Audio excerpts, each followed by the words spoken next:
एक वेश्या को ऐसा चमत्कारी फल मिल गया जिसे खाने से मनुष्य कभी बूढ़ा नहीं होता।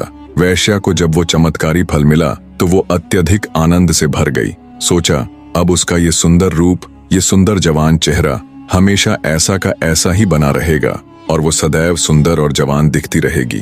पर अगले ही पल उसे ये सोचकर झटका सा लगा कि वो सदैव जवान और सुंदर बनी रहेगी तो उसे ये गंदा काम भी सदैव ही करते रहना पड़ेगा। ये विचार आते ही वो एकदम निराश हो गई और विचार करने लगी कि ये फल वो किसे दे।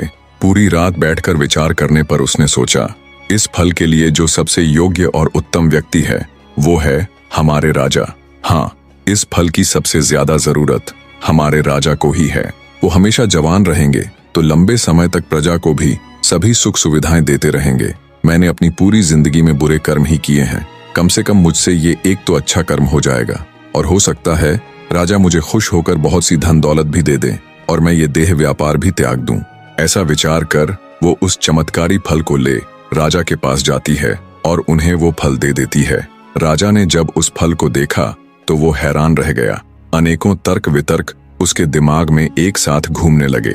जब राजा ने वैश्या से पूछा कि यह फल उसे कहाँ से प्राप्त हुआ, तब वैश्या ने बताया कि यह फल उसे कोतवाल ने दिया है। राजा भर्तहरि ने तुरंत कोतवाल को बुलवा लिया। सख्ती से पूछने पर कोतवाल ने बताया कि यह फल उसे रानी पिंगला ने दिया है। जब भर्तहरि को पूरी सच्चाई मालूम हुई तो उनके पैरों नीचे से जमीन खिसक गई। उन्हें समझते देर न लगी कि रानी पिंगला उन्हें धोखा दे रही है। वो अपनी पत्नी के पास जाते हैं और कहते हैं, रानी, मैंने जो फल तुम्हें दिया था वो कहाँ है? राजा की बात सुन दुष्ट रानी बोली, महाराज, वो फल तो मैंने खा लिया।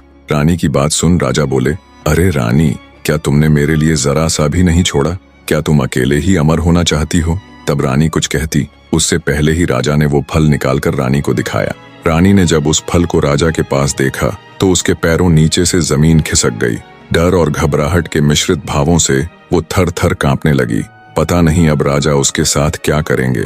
पर राजा भर्तहरि बिना रानी को एक भी शब्द बोले वहां से चले जाते हैं। पत्नी से मिले धोखे से वो इतने आहत हो उठते हैं कि राज्य काज इन सब से उनका मन एकदम भर जाता है और उनके मन में वैराग्य की भावना जाग उठती है। अंततः वे भी अपने भाई विक्रमादित्य की तरह सब कुछ छोड़ छाड़ कर साधना हेतु जंगलों में चले जाते हैं। उनके जाने के बाद रानी पिंगला अत्यधिक आत्मग्लानि से भर उठती है। उन्हें अपने किए पर बहुत शर्मिंदगी हो रही थी। जब उनसे ये सब बर्दाश्त ना हुआ तो उन्होंने खुद की जान ले ली। राजा भर्तहरि के जाने के बाद उज्जैन का सिंहासन एकदम रिक्त हो जाता है। अब ना तो उज्जैन का कोई रखवाला था और ना ही कोई राजा।